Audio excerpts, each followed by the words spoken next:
Hey everyone, and welcome back to another deep dive into the forgotten corridors of ancient economic history. Tonight, we're embarking on a journey that might not sound immediately captivating, but I promise you, the Persian Empire's approach to agricultural taxation and water management reveals one of history's most sophisticated and enduring administrative achievements.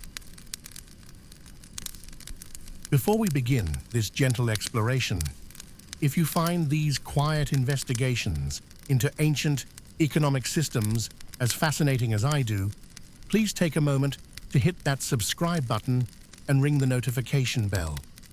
It truly helps our community of curious minds grow. And I love seeing how our late-night historical explorations bring together thoughtful people from around the world. Drop a comment below, letting me know where you're listening from tonight and what time it is in your part of the world. I'm always amazed by how our global community gathers across time zones to explore these ancient puzzles together. Now, settle yourself comfortably wherever you are. Dim those lights, adjust your pillows, perhaps pour yourself a warm drink, and prepare for a contemplative journey into what I call the Great Persian Paradox of Prosperity. Here was an empire that stretched from the snow-capped peaks of the Hindu Kush to the sun-baked shores of the Mediterranean, governing dozens of different peoples with vastly different agricultural traditions, languages, and customs, yet somehow managed to create a taxation system so sophisticated, fair, and efficient that it sustained one of history's largest empires for over 2 centuries.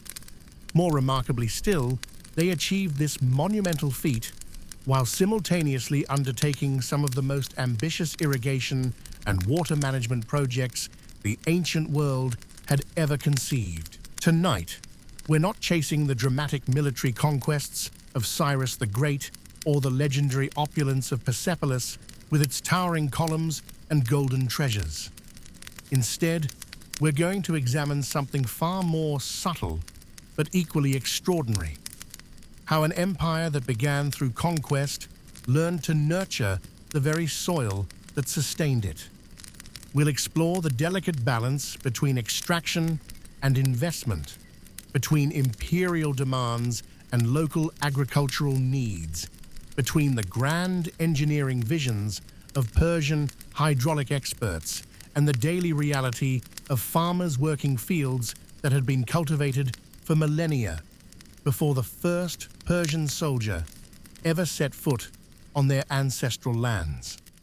This is fundamentally a story about water and grain, about tax collectors and irrigation masters, about the quiet revolution that transformed the Achaemenid Empire from a purely military machine into something far more complex and enduring, a vast network of agricultural communities bound together by carefully engineered canals, meticulously calibrated tribute systems, and an administrative genius that understood that true imperial wealth flows not from conquest alone, but from the patient, methodical cultivation of the earth itself. The foundation of Persian agricultural policy rested on a principle that seems almost startlingly modern in its sophistication: the recognition that different regions, with their unique climates, soil conditions, and cultural traditions, required fundamentally different administrative approaches. When Cyrus the Great first established his empire in the 6th century BCE, he inherited not a uniform landscape, but a complex patchwork of agricultural systems, each carefully adapted over centuries to its particular environment, and each carrying the accumulated weight of generations of local farming wisdom and tradition. The fertile alluvial plains of Mesopotamia, where the Tigris and Euphrates rivers deposited their rich sediments year after year, operated on completely different agricultural principles than the terraced hillsides of Anatolia, where farmers had carved narrow strips of cultivable land from steep mountain slopes.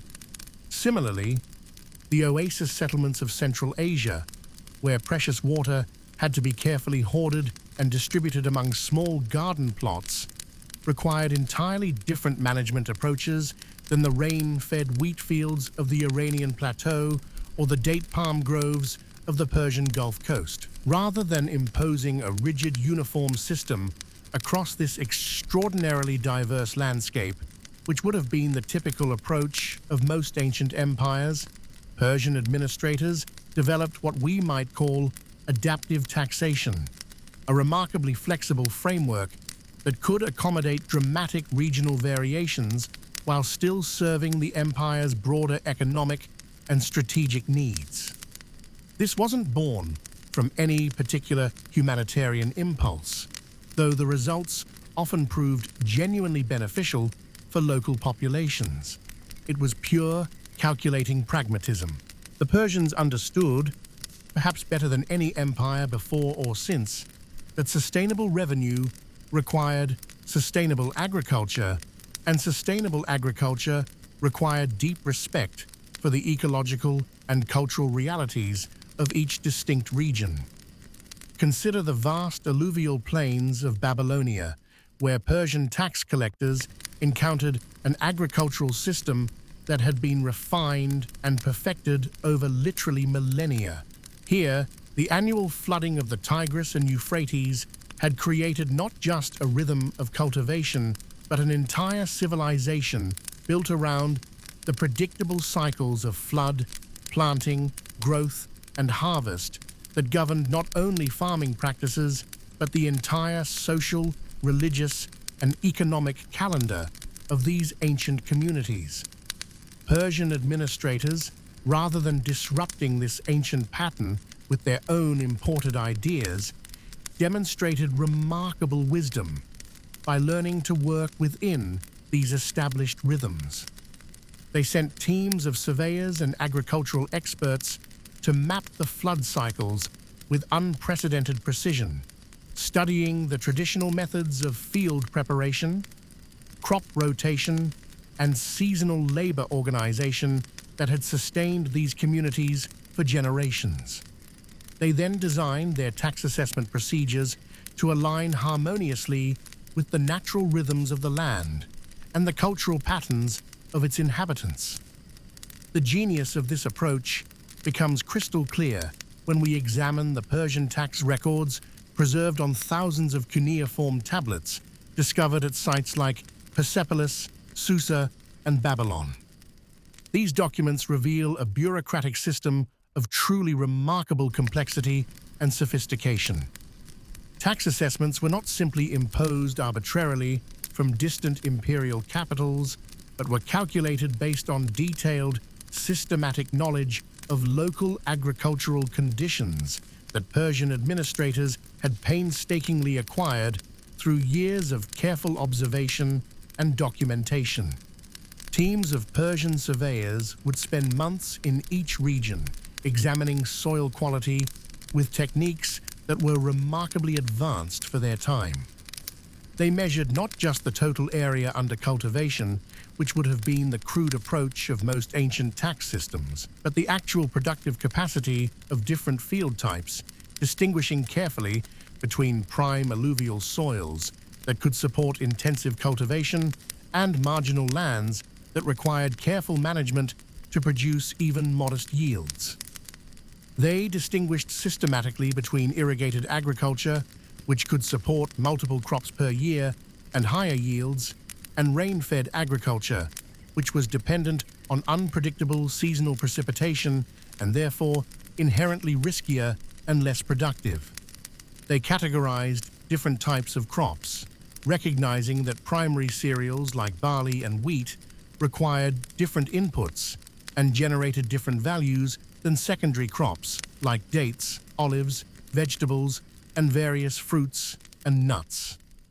But the Persians went even further in their analytical sophistication.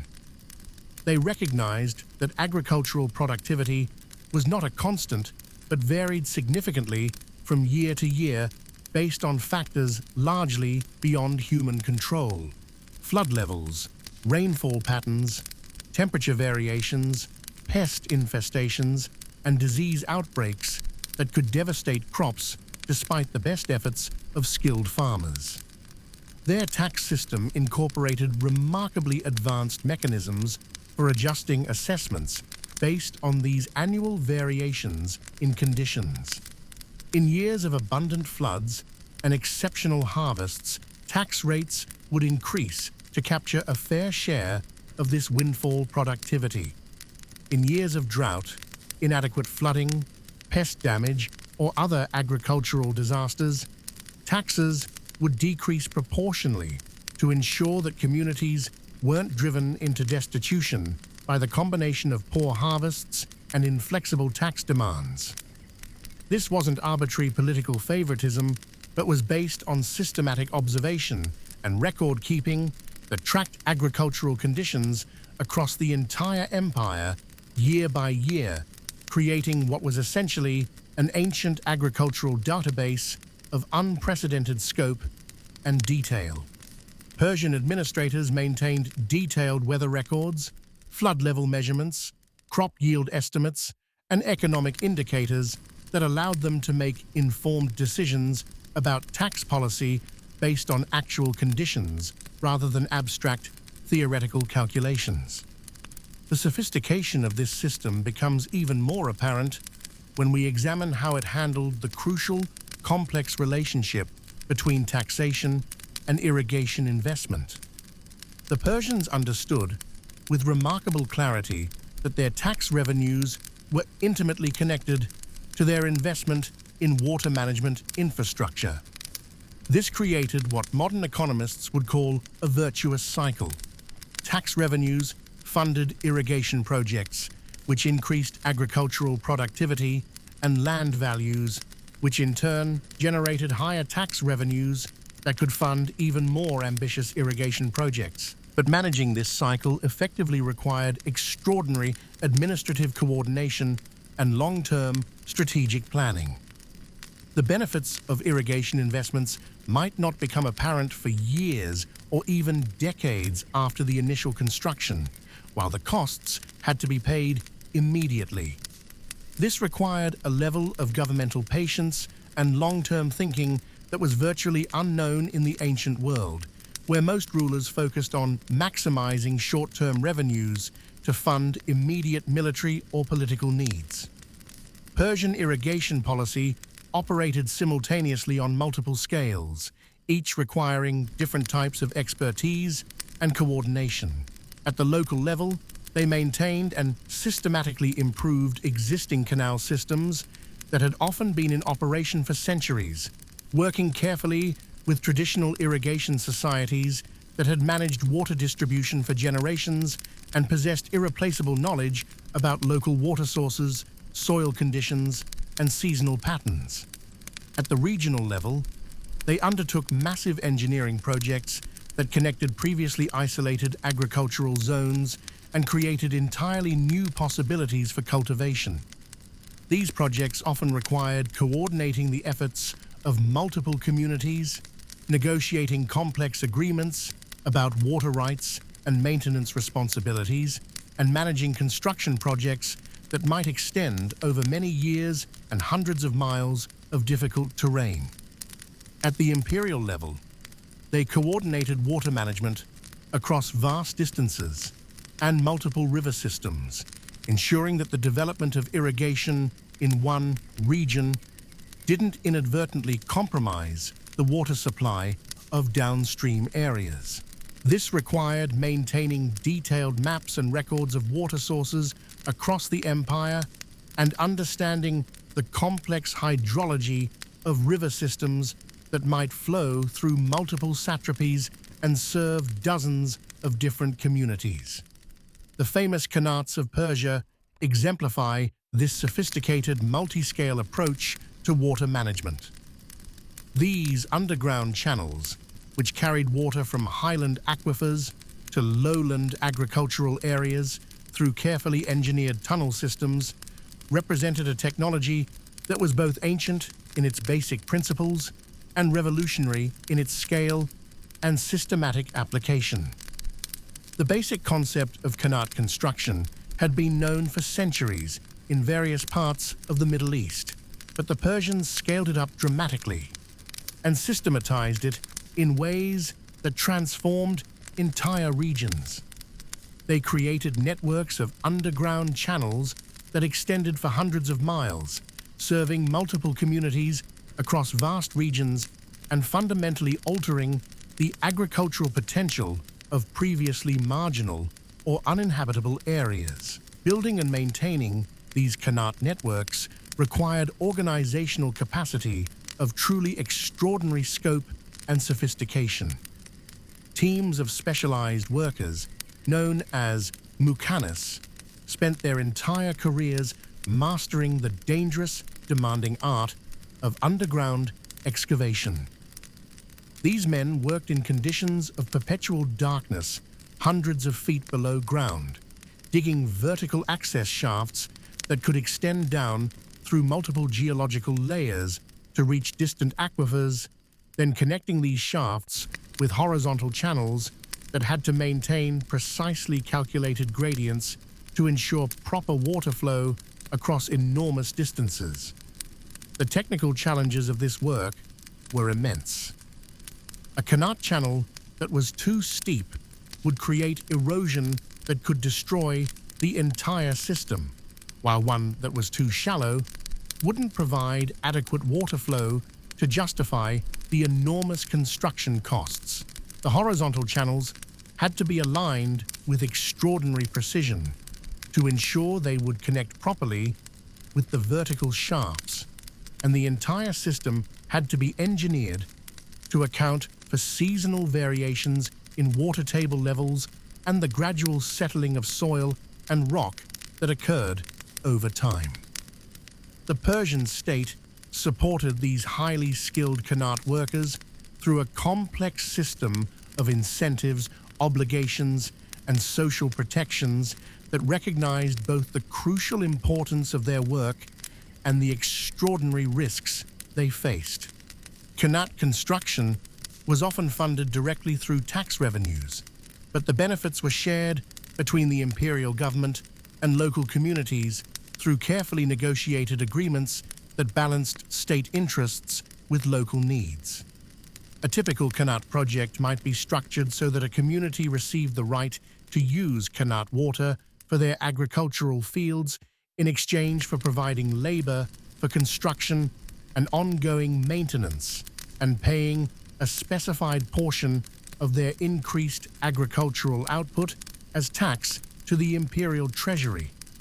These agreements were usually structured as long-term contracts that provided security for both the communities and the government, ensuring that the massive investments required for qanat construction would generate benefits for all parties over many years. This created agricultural communities that had a direct, personal stake in the success of Persian water management projects. Local farmers weren't simply passive recipients of imperial engineering largesse, but active participants in systems that they helped build, maintain, and operate.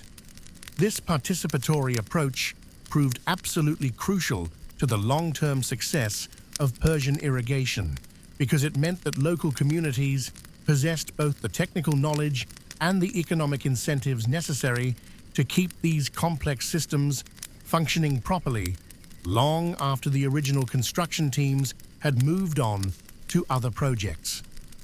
The administrative records from Persepolis provide fascinating, detailed glimpses into how this system worked in actual practice. Tablets from the reign of Darius I describe the construction of a major qanat network in the region around modern Isfahan, a project that required coordinating the labor of workers from dozens of different communities, managing the delivery of specialized tools and materials across hundreds of miles of difficult mountainous terrain, and ensuring that the finished channels would adequately serve the diverse agricultural needs of all the communities in the region. These tablets reveal a bureaucratic structure of truly impressive sophistication and attention to detail.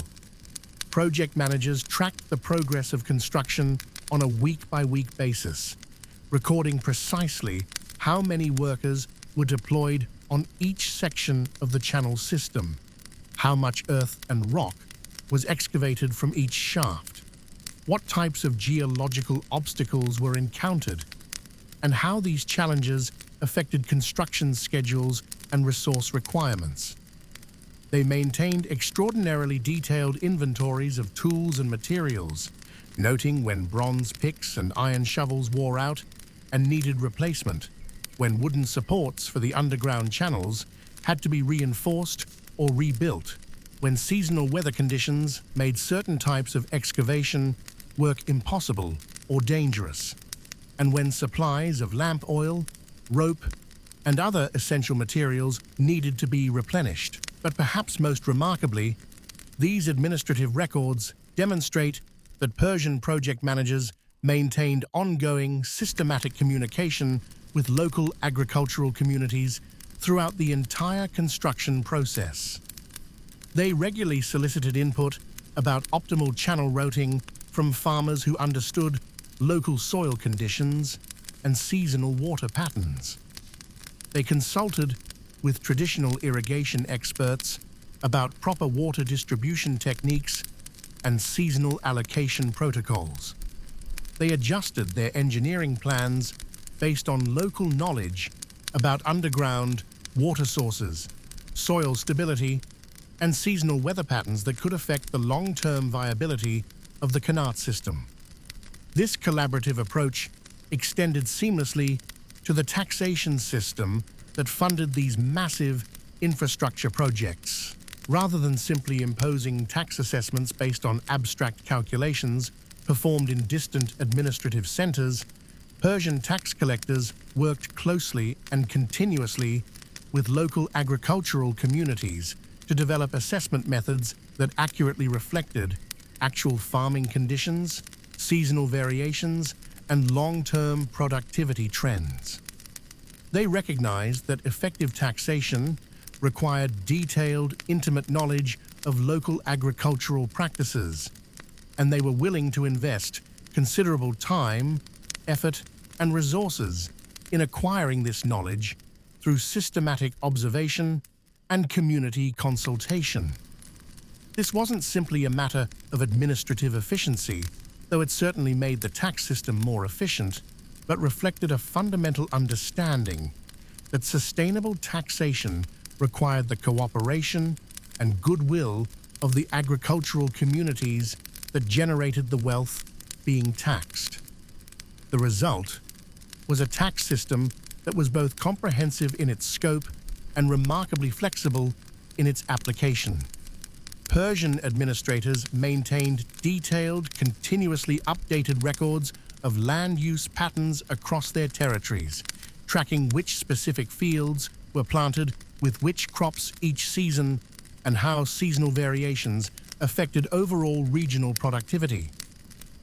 They understood that agricultural communities operated according to complex rotation systems that might leave some fields deliberately fallow for several years, while concentrating intensive cultivation on others, and they recognized that these traditional practices were usually based on sound agricultural principles that enhanced long-term soil fertility and productivity. Rather than penalizing these traditional agricultural practices, which would have been the typical response of most ancient tax systems, Persian tax policy was specifically designed to accommodate and even encourage them. Fields that were lying fallow as part of planned rotation systems were assessed at significantly reduced rates, reflecting their temporary removal from active production. But these reductions were carefully calculated to ensure that farmers had genuine economic incentives to return these fields to cultivation according to traditional schedules, rather than simply abandoning them permanently to avoid tax obligations. The sophistication of this approach becomes even clearer when we compare Persian taxation methods to the systems employed by other major ancient empires. Roman taxation, for instance, was notoriously rigid and extractive, focusing primarily on maximizing short-term revenue generation with little or no regard for long-term agricultural sustainability or the welfare of rural communities.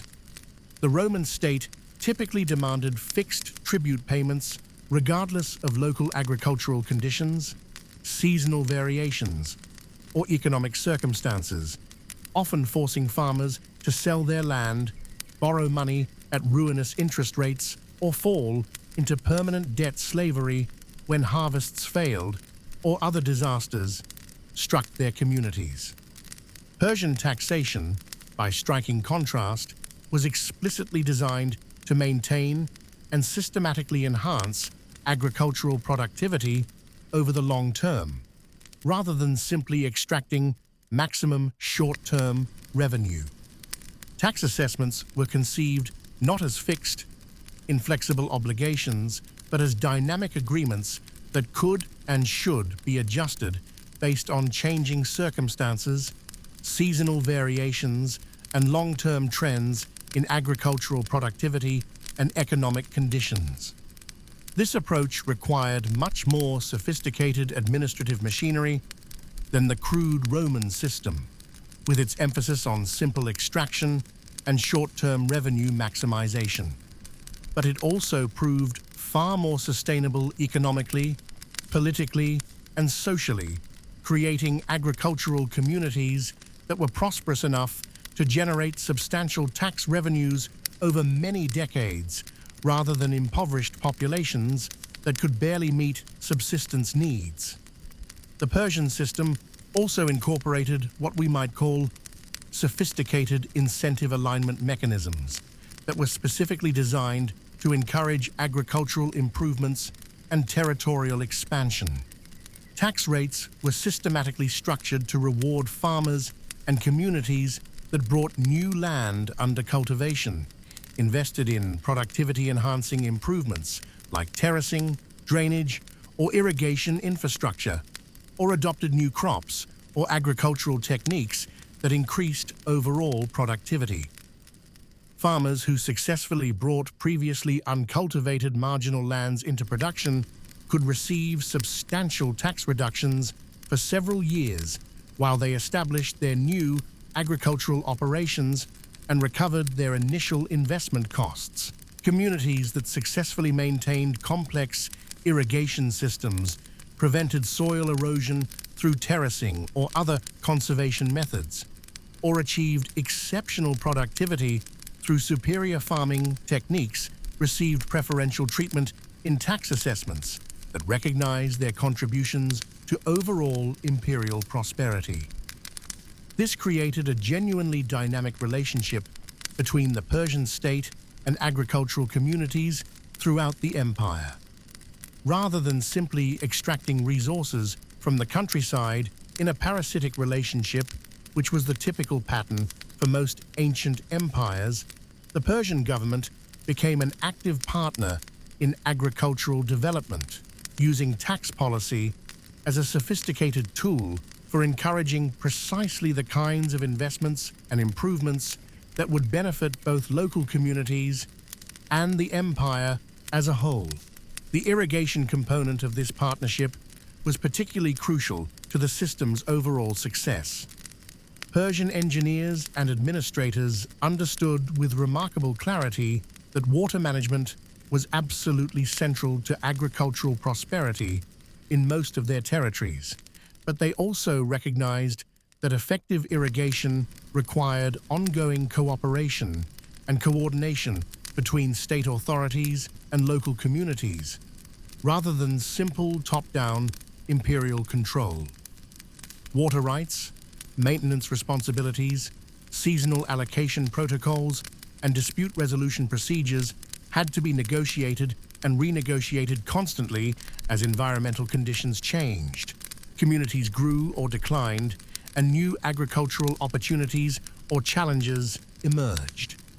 This required legal and administrative frameworks that could balance legitimate state interests with equally legitimate community needs. while providing mechanisms for peaceful resolution of the conflicts that inevitably arose in any complex water management system. Persian irrigation law reflected this sophisticated understanding of the challenges involved in managing shared water resources. Rather than treating water as a simple state resource to be allocated entirely at imperial discretion, which would have been the typical approach of most ancient governments, Persian legal traditions recognized and protected complex systems of community water rights that balanced state interests with local needs and traditional practices. These water rights were often hereditary and transferable, creating stable property interests that provided strong incentives for long-term investment in irrigation infrastructure and careful stewardship of water resources. Communities and individual farmers who invested time, labor, and resources in building or maintaining irrigation systems could be confident that they and their descendants would continue to benefit from these investments for generations to come. A typical Persian irrigation contract might grant a specific community the right to use water from a particular canal, qanat, or river diversion in exchange for providing specified amounts of labor for construction and ongoing maintenance activities and paying a predetermined portion of their enhanced agricultural output as tax to the imperial treasury.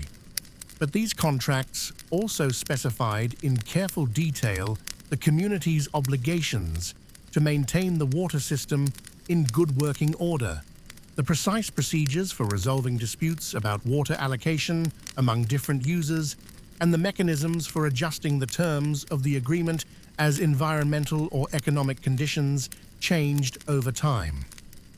These contracts reveal the Persian genius for administrative flexibility and local adaptation. Rather than imposing rigid, uniform rules across their extraordinarily diverse empire, they developed sophisticated legal frameworks that could accommodate vastly different local traditions, environmental conditions, and agricultural practices while still serving broader imperial interests in maintaining agricultural productivity and generating sustainable tax revenues. A water use agreement governing irrigation in the dry steppes of Central Asia might operate according to completely different principles and procedures than one designed for the well-watered river valleys of Anatolia or the carefully managed oasis systems of the Eastern Territories, but both would be meticulously structured to encourage sustainable agricultural practices, maintain community cooperation, and generate reliable tax revenue for the imperial treasury. The seasonal rhythms of Persian agriculture created additional layers of extraordinary complexity in both taxation and irrigation management that required constant attention and sophisticated coordination. Unlike modern industrial agricultural systems that often focus on single crops grown continuously throughout the year, Persian farming typically involved intricate rotation patterns that aligned carefully with natural seasonal cycles, local climate variations, and the availability of water resources during different parts of the agricultural year. In the alluvial plains of Mesopotamia, for instance, the annual flood cycle of the Tigris and Euphrates rivers created a natural agricultural calendar that had governed farming activities for millennia. This ancient rhythm dictated that fields would be prepared and planted during the autumn months, taking advantage of the rich, flood-deposited silt and the residual moisture left in the soil by the receding waters. Crops would grow slowly through the relatively mild winter months and reach maturity for harvest during the late spring, before the intense summer heat made fieldwork virtually impossible and water became scarce. The summer months were traditionally reserved for essential non-farming activities: field preparation for the next planting season, major maintenance work on irrigation canals and storage facilities, craft production that could be carried out indoors during the hottest part of the year, and the numerous social and religious ceremonies that reinforced community bonds and cultural traditions during the period when agricultural work was impossible. Persian tax collectors had to understand these complex seasonal cycles with extraordinary intimacy in order to time their assessment and collection activities appropriately. Demanding tax payments during the crucial planting season, when farmers had invested virtually all their available resources in seeds, labor, and field preparation, but had not yet harvested any crops to generate income, would create serious economic hardship and might even prevent successful cultivation by forcing farmers to sell their seed grain or draft animals to meet tax obligations. Similarly, demanding payments during the intense activity of harvest season, when farmers were working frantically around the clock to gather their crops before deteriorating weather conditions could destroy months of careful labor, would interfere directly with the very agricultural activities that generated the wealth being taxed and could result in significant crop losses that would harm both farmers and the imperial treasury. Persian administrative documents reveal extraordinarily careful attention to these crucial timing issues.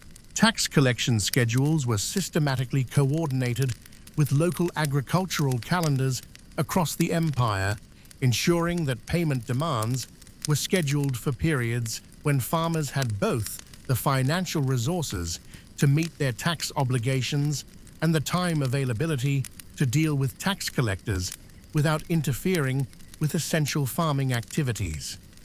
This required maintaining detailed, constantly updated knowledge of local agricultural practices across the vast expanse of the empire and coordinating collection activities to avoid conflicts with the countless different seasonal agricultural activities that occurred at different times in different regions. A tax collection schedule that worked perfectly in the wheat-growing regions of the Iranian plateau might be completely inappropriate for the rice-growing areas of the Caspian coast or the date palm cultivation systems of the Persian Gulf region. The irrigation implications of seasonal agriculture were equally complex and demanding. Water demand varied dramatically throughout the year in most agricultural systems, creating significant challenges for communities that shared limited water resources among multiple users with different crops, different planting schedules, and different irrigation requirements.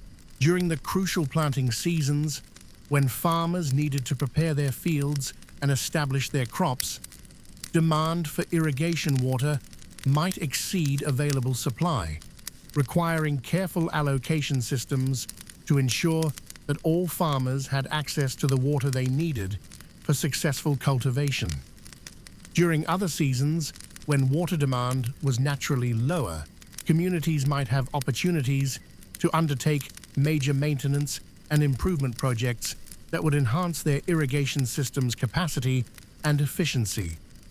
Persian water law addressed these seasonal challenges through remarkably sophisticated allocation systems that balanced competing claims on limited water resources while maintaining community cooperation and imperial oversight. These systems typically incorporated both traditional community practices that had evolved over many generations and imperial administrative oversight that could provide resources and authority to resolve disputes that local institutions couldn't handle effectively. Traditional community practices usually involved detailed knowledge of local water sources, seasonal availability patterns, soil requirements for different crops, and the complex social relationships that made cooperative water management possible.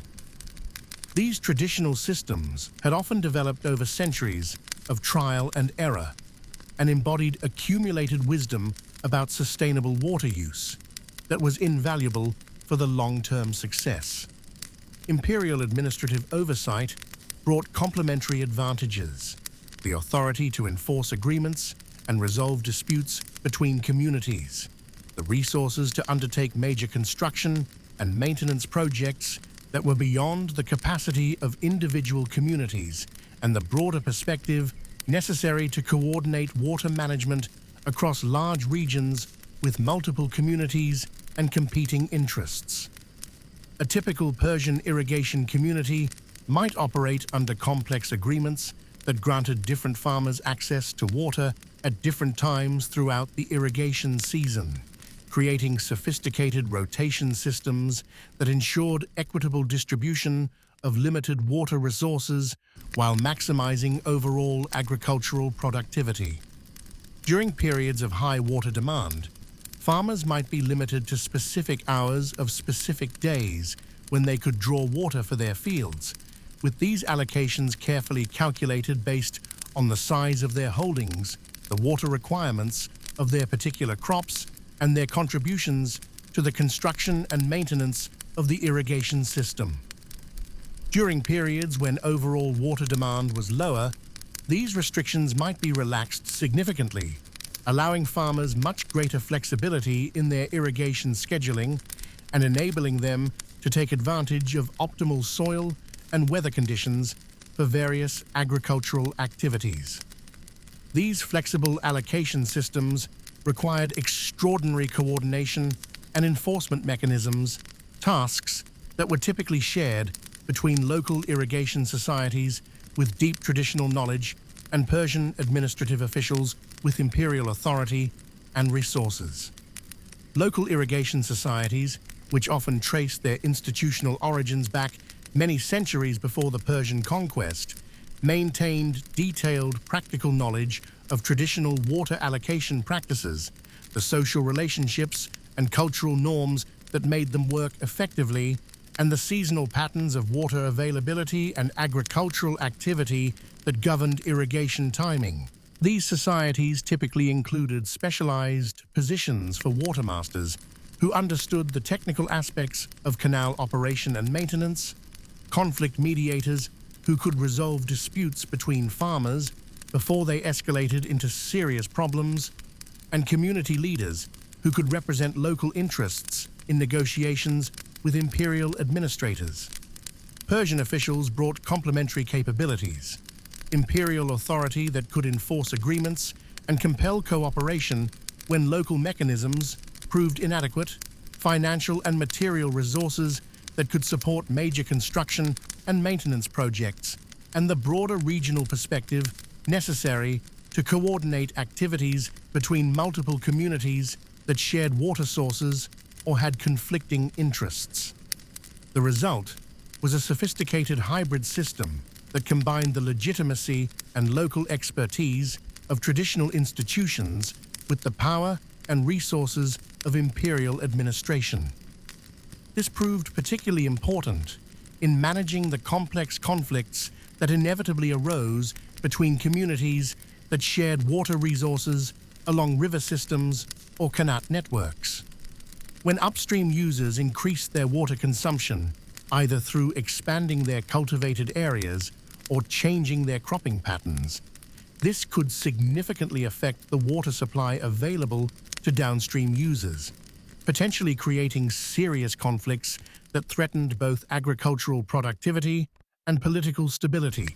Similarly, when communities invested in irrigation improvements that increased their water use efficiency, the resulting changes in return flow patterns could affect other users in ways that were difficult to predict or manage. Persian water law provided sophisticated mechanisms for resolving these complex disputes that balanced respect for traditional water rights with imperial interests in maintaining overall agricultural productivity and political stability. Rather than simply imposing solutions from distant administrative centers, Persian administrators typically worked to facilitate negotiations between affected parties, using imperial authority and resources to encourage agreements that all parties could accept, and then providing ongoing oversight to ensure that these agreements were honored over time. This approach required extraordinary diplomatic skill and detailed technical knowledge of local water systems and agricultural practices. Persian water administrators had to understand not just the technical aspects of irrigation systems, flow rates, seasonal variations, soil types, and crop requirements, but also the complex social and political relationships that governed water use in each community, including traditional allocation practices, historical agreements between different users, and the cultural and religious significance of water in local societies. They had to be able to navigate complex negotiations between communities with different agricultural traditions, different economic interests, and often long histories of conflict over water resources. They needed to understand how proposed changes in water allocation might affect not just immediate agricultural productivity, but also long-term soil health, community social structures, and regional economic development. The administrative records from this period reveal just how extraordinarily complex these negotiations could become. A water rights dispute in the region around modern Hamadan, for instance, involved 5 different agricultural communities, 3 separate irrigation systems drawing water from different sources, and water allocation issues that crossed the administrative boundaries between 2 different Persian satrapies. The dispute arose when one community invested in qanat improvements that increased their water supply, but inadvertently affected the flow patterns in a shared river system, reducing water availability for downstream communities during crucial irrigation periods. The downstream communities argued that these changes violated traditional water sharing agreements and demanded either compensation for their losses or modifications to the qanat system that would restore their previous water supply. Resolving this dispute required extensive coordination between multiple levels of Persian administration, from local water officials who understood the technical details of the irrigation systems involved to satrapal governors who had the authority to make binding decisions about intercommunity conflicts. The negotiations extended over several agricultural seasons and involved detailed technical studies of water flow patterns, soil requirements, and crop yields in all the affected areas. The final agreement established new protocols for water sharing that took into account both the improvements made by the upstream community and the legitimate water needs of the downstream communities. More importantly, the agreement created institutional mechanisms for managing similar disputes in the future, including regular monitoring of water flow patterns, formal procedures for communities to request modifications to existing allocation agreements, and dispute resolution processes that could address conflicts before they escalated into serious political problems. This pattern of transforming specific disputes into opportunities for broader institutional innovation and improvement appears repeatedly in Persian administrative records and represents one of the most sophisticated aspects of their approach to agricultural administration. Rather than simply solving immediate problems through ad hoc interventions, Persian administrators consistently worked to create systems and procedures that would prevent similar problems from arising again and would enhance the overall effectiveness of their agricultural management systems. Persian administrators understood that agricultural productivity depended not just on adequate water supplies and fair taxation, but also on maintaining soil fertility over the long term. They recognized that intensive cultivation could lead to soil exhaustion, erosion, and salinization problems that would undermine agricultural productivity for generations, if not properly managed. Their agricultural policies incorporated sophisticated understanding of soil management practices, including crop rotation systems that maintained soil fertility, terracing, and other conservation measures that prevented erosion, and drainage systems that prevented the accumulation of salts that could make soils unproductive. Tax incentives were often structured to encourage these conservation practices, with reduced assessments for farmers who maintained traditional fallow periods or invested in soil conservation measures. The Persian approach to agricultural extension and knowledge transfer was equally sophisticated. Rather than simply imposing imperial agricultural techniques on local communities, Persian administrators worked to facilitate the exchange of agricultural knowledge between different regions of the empire, encouraging communities to adopt practices from other areas that might be suitable for their particular conditions. They maintained networks of agricultural experts who traveled throughout the empire, observing local practices, identifying innovations that might be useful in other regions, and providing technical assistance to communities that wanted to adopt new crops or farming techniques. These experts were not simply imperial functionaries, but often included farmers and irrigation specialists from various parts of the empire who had demonstrated exceptional skill in their particular specialties. This knowledge transfer system proved particularly valuable in spreading irrigation technologies and water management practices. Qanat construction techniques developed in the Iranian plateau were adapted for use in Central Asian oases, while canal management practices from Mesopotamia were modified for use in Egyptian irrigation systems. These adaptations required careful attention to local conditions and extensive consultation with local communities, but they significantly enhanced agricultural productivity across the empire. The cumulative effect of these sophisticated policies was to create agricultural systems that were both highly productive and remarkably resilient to environmental and economic challenges. Persian territories became some of the most prosperous agricultural regions in the ancient world, supporting dense populations, generating substantial surpluses for trade and taxation, and creating the wealth that funded the empire's military, administrative, and cultural achievements. But this prosperity was not achieved through simple exploitation or extraction of rural resources. Instead, it resulted from a sophisticated understanding of the complex relationships between taxation, irrigation, soil management, and agricultural productivity.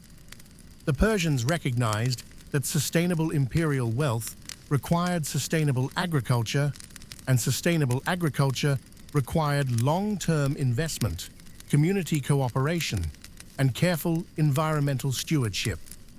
This understanding shaped every aspect of Persian agricultural policy, from the design of individual irrigation projects to the structure of empire-wide taxation systems.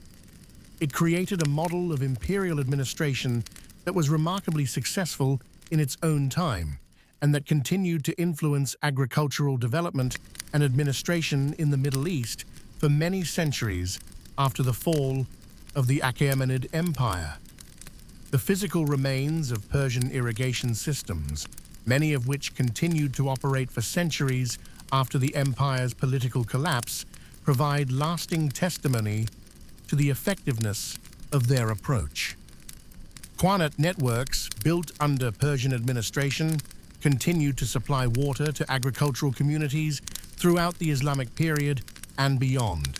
Many of these systems remain in operation today, nearly 2.5 millennia after their original construction, still providing reliable water supplies to farming communities across Iran, Afghanistan, and other parts of the former Persian Empire. The administrative and legal traditions established by Persian agricultural administrators proved equally enduring. The principles of adaptive taxation, community participation in irrigation management, and long-term investment in agricultural infrastructure influenced subsequent empires and continued to shape rural institutions well into the modern period. perhaps most importantly, the Persian demonstration that imperial wealth could be built through agricultural investment and community cooperation rather than simple military extraction provided a model that influenced thinking about economic development and imperial administration for many centuries. The idea that governments could enhance their revenues by enhancing the productivity of their territories became a central principle of effective administration that influenced rulers from Alexander the Great to the Abbasid caliphs and beyond. As we reflect on this remarkable achievement, it's worth considering what made Persian agricultural administration so successful and so enduring. At its heart was a recognition that sustainable wealth required sustainable agriculture, and sustainable agriculture required cooperation between imperial authorities and local communities rather than simple domination or extraction. The Persians understood that effective taxation was not simply a matter of extracting maximum short-term resources, but of creating systems that enhanced long-term productivity while meeting legitimate imperial needs. They recognized that successful irrigation required not just engineering skill and financial resources, but also sophisticated social and legal institutions that could manage the complex relationships between different communities and competing interests. Most importantly, they demonstrated that imperial administration could be both effective and fair, both powerful and responsive to local needs and conditions. Their system was certainly not perfect, no human institution ever is, but it provided a practical model of governance that balanced imperial interests with local welfare in ways that created lasting benefits for both. The administrative records and physical remains of Persian irrigation systems remind us that the most lasting achievements of ancient civilizations were often not their dramatic military conquests or monumental buildings, but their patient, methodical work of creating systems that enhanced human welfare and environmental sustainability over the long term. The qanats that Persian engineers designed and built still carry precious water to agricultural communities across the Middle East and Central Asia. The administrative traditions they established continue to influence how governments approach the complex challenges of managing agricultural development in arid and semi-arid regions. The legal principles they developed for managing water rights and resolving conflicts between competing users remain relevant for modern water management systems. In our own time, as we face the mounting challenges of feeding growing global populations while protecting increasingly stressed environmental resources, there is much we can learn from the Persian approach to agricultural administration. Their recognition that short-term extraction must be balanced with long-term investment, that central planning must be combined with local knowledge and community participation, and that successful systems must serve both individual and collective needs, remains as relevant and important today as it was 25 centuries ago. Their understanding that true prosperity comes from nurturing rather than exploiting natural resources, from building rather than extracting, from cooperation rather than domination, offers wisdom that transcends the particular historical circumstances of ancient Persia and speaks to the enduring challenges of creating sustainable, equitable, and prosperous societies. As you settle into peaceful sleep tonight, let your mind rest on these quiet images of ancient Persian watermasters checking the flow in their carefully maintained qanat channels, ensuring that each farming community along their length receives its proper allocation of precious water. Picture the patient work of tax collectors and agricultural administrators negotiating fair assessments with farming communities, working together to establish tribute obligations that are both reasonable and sustainable over the long term.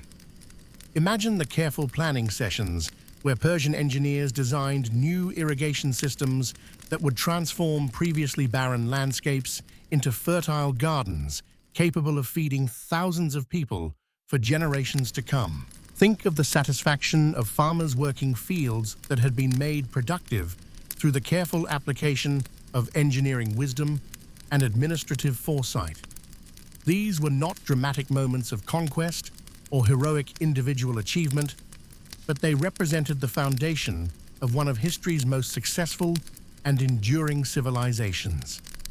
In the patient, methodical work of building and maintaining the complex systems that sustained daily life, the careful surveying of underground water sources, the precise calculation of tax assessments based on soil quality and seasonal variations, the delicate negotiations between communities with competing claims on limited water resources, the Persians created achievements that outlasted their military victories and political power by many centuries.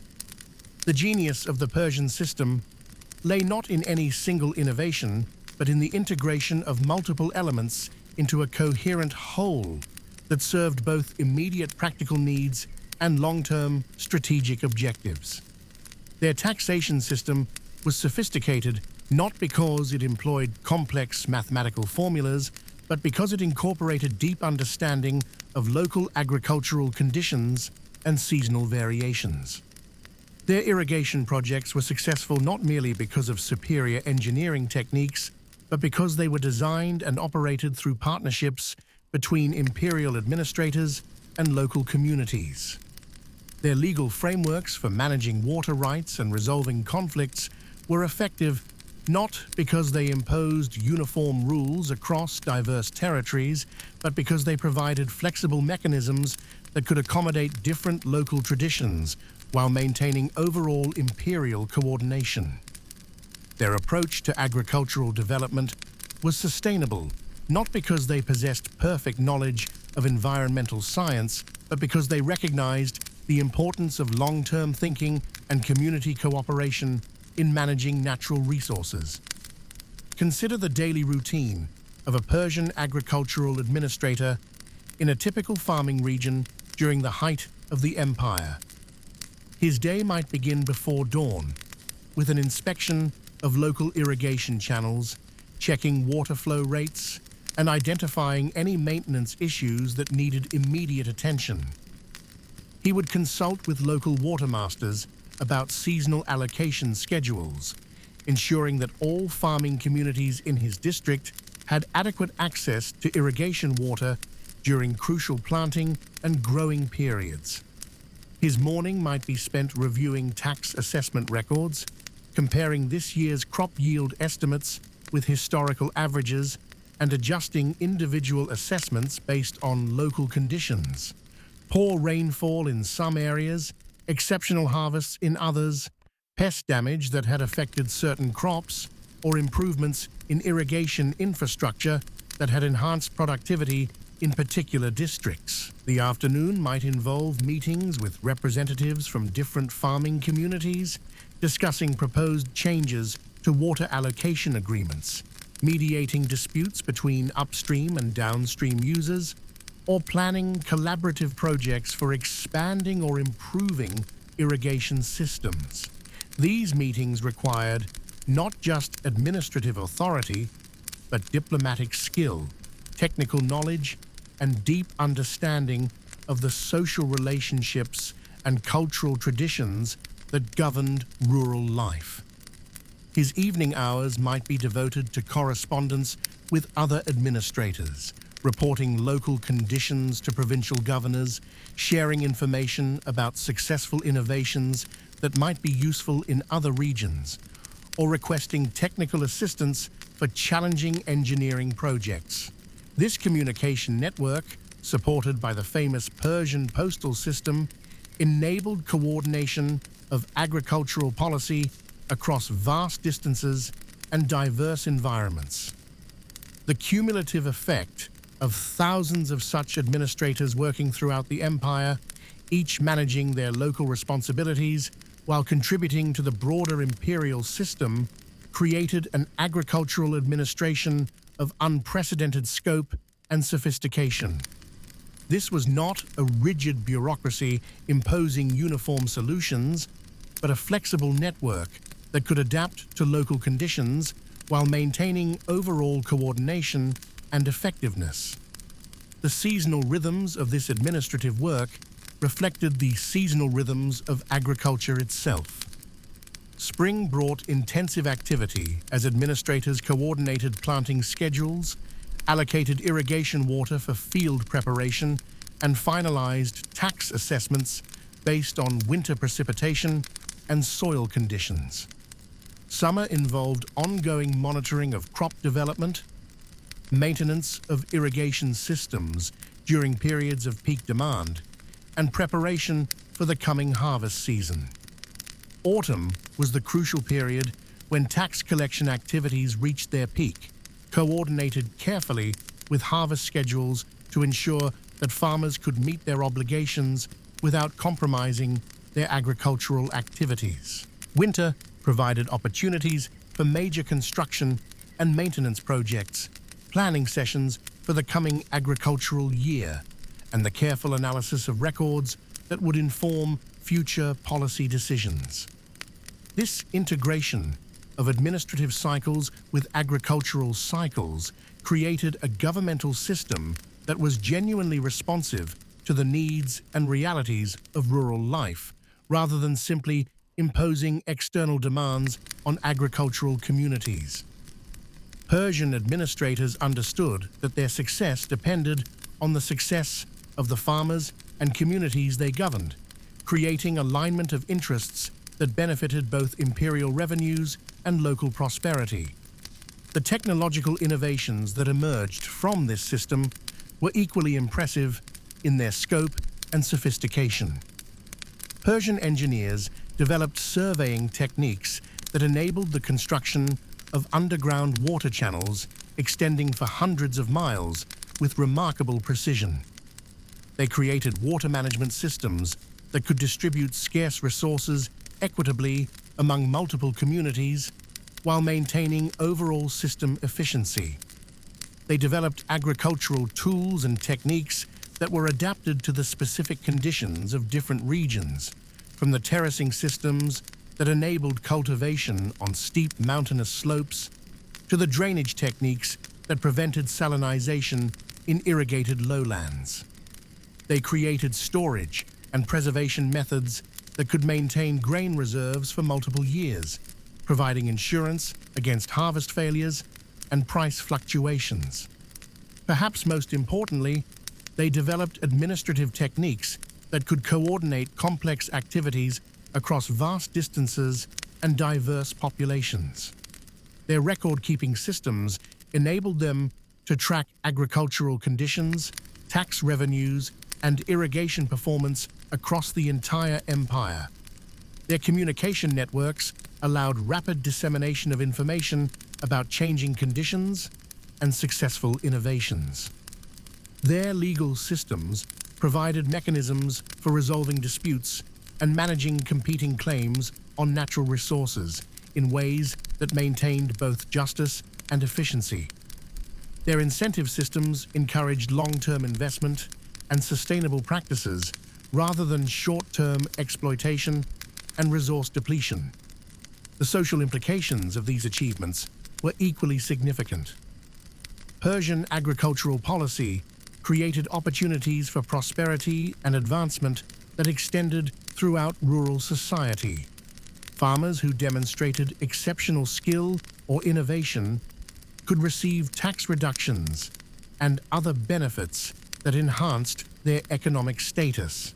Communities that successfully managed complex irrigation systems or achieved exceptional productivity could gain recognition and preferential treatment that improved their political position within the imperial system. Local leaders who proved effective in managing water resources or mediating conflicts could be recruited into imperial administration, creating pathways for advancement that rewarded competence and local knowledge rather than simply birth or political connections. This meritocratic element helped ensure that Persian administration attracted capable people and remained responsive to local needs and conditions. The Persian system also created opportunities for cultural exchange and technological transfer that enriched agricultural knowledge throughout the empire. Farmers and engineers from different regions could share techniques and innovations through the networks created by imperial administration. Crops and agricultural practices from one part of the empire could be adapted for use in other regions with similar environmental conditions. This exchange of knowledge and techniques contributed to agricultural development throughout the Persian territories and beyond. Agricultural innovations developed in one part of the empire often spread to neighboring regions and eventually influenced agricultural practices throughout the ancient Middle East and Mediterranean world. The environmental implications of Persian agricultural policy were equally important for understanding its long-term significance. Unlike many ancient empires that achieved short-term prosperity through unsustainable exploitation of natural resources, the Persian system was explicitly designed to maintain and enhance environmental productivity over the long term. Their irrigation systems were engineered to prevent soil erosion and salinization problems that could undermine agricultural productivity. Their taxation policies encouraged soil conservation practices and sustainable crop rotation systems. Their water management systems were designed to maintain adequate supplies for multiple users while preventing overexploitation of aquifers and river systems. The longevity of Persian irrigation systems provides compelling evidence of their environmental sustainability. Many qanat networks and canal systems built under Persian administration continued to operate effectively for centuries or even millennia after their original construction. Some remain in use today, still providing reliable water supplies to agricultural communities across Iran, Afghanistan, and other parts of the former Persian Empire. This environmental sustainability was not achieved through any single policy or technique, but through the systematic integration of environmental considerations into all aspects of agricultural planning and management. Persian administrators understood that their long-term success depended on maintaining the health and productivity of the natural systems that supported agriculture, and they structured their policies accordingly. The economic implications of Persian agricultural achievement extended far beyond the agricultural sector itself. The prosperity created by successful farming communities supported the development of trade networks, craft production, and urban centers throughout the empire. Agricultural surpluses provided the resources necessary for monumental construction projects, military campaigns, and the administrative apparatus that governed the empire. More fundamentally, the success of Persian agricultural policy created a model of economic development that emphasized production and investment rather than simple extraction and redistribution. This model influenced economic thinking throughout the ancient world and contributed to the development of more sophisticated approaches to imperial administration and economic policy. The Persian demonstration that imperial wealth could be created through agricultural development rather than military conquest alone provided an alternative to the purely extractive approaches that characterized most ancient empires. This alternative model proved more sustainable economically and politically, creating prosperity that could support imperial expansion and cultural achievement over many generations. The cultural and intellectual achievements of the Persian Empire, from the architectural marvels of Persepolis to the sophisticated administrative systems that governed the largest empire the ancient world had yet seen, were made possible by the agricultural prosperity that Persian administrators created through their patient work of building sustainable, productive farming systems. The religious and philosophical traditions that emerged from Persian culture, including the Zoroastrian emphasis on the fundamental goodness of creation and the human responsibility to care for the natural world, reflected the practical experience of an empire that had achieved prosperity through cooperation with natural systems rather than domination over them. The legal and administrative traditions that the Persians developed for managing agricultural resources influenced subsequent empires and contributed to the development of more sophisticated approaches to governance and public administration. The Roman Empire, despite its different approach to taxation and administration, adopted many Persian techniques for managing irrigation systems and agricultural development. The Islamic empires that succeeded Persian rule in much of the Middle East inherited and further developed many Persian administrative traditions, particularly in the areas of water management and agricultural taxation. The sophisticated irrigation systems that supported the prosperity of medieval Islamic civilization were often built on foundations laid by Persian engineers and administrators. Even modern Middle Eastern states continue to grapple with many of the same challenges that Persian administrators faced: how to manage scarce water resources equitably among competing users, how to balance agricultural development with environmental sustainability, how to coordinate local needs with broader regional or national objectives. The Persian solutions to these challenges, emphasizing long-term thinking, community participation, adaptive management, and careful attention to local conditions, remain relevant for contemporary policymakers dealing with similar issues. Their recognition that sustainable prosperity requires cooperation rather than domination, investment rather than extraction, and patience rather than short-term thinking offers wisdom that transcends the particular historical circumstances of ancient Persia. As we conclude our exploration of this remarkable system, it's worth reflecting on the quiet heroism of the countless individuals who made it work. The engineers who spent their lives mastering the dangerous art of underground excavation, the administrators who devoted themselves to understanding the complex details of local agricultural conditions, the farmers who invested their labor and resources in building systems that would benefit future generations, the community leaders who worked to resolve conflicts and maintain cooperation in the face of competing interests and limited resources. These were not the kinds of achievements that ancient historians typically celebrated, focused as they were on military conquests and political drama.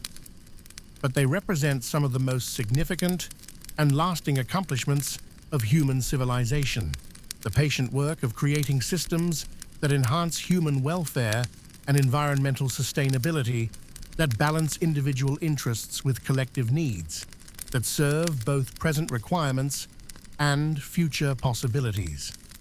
The Persian achievement reminds us that true greatness often lies not in dramatic gestures or heroic individual actions, but in the cumulative effect of countless small acts of wisdom, cooperation, and careful stewardship. Their understanding that lasting prosperity requires building rather than taking, nurturing rather than exploiting, planning rather than improvising, offers guidance that remains as relevant today as it was 25 centuries ago. In our contemporary world, facing challenges of climate change, resource depletion, and environmental degradation that threaten the sustainability of our own agricultural systems, we would do well to remember the Persian lesson that true wealth comes from working with natural systems rather than against them, from investing in long-term productivity rather than pursuing short-term extraction, from building communities of cooperation rather than hierarchies of domination. Let these thoughts of patient wisdom and sustainable prosperity guide you toward peaceful rest tonight. Picture the gentle flow of water through ancient qanat channels, still carrying life to distant fields after more than 2 millennia.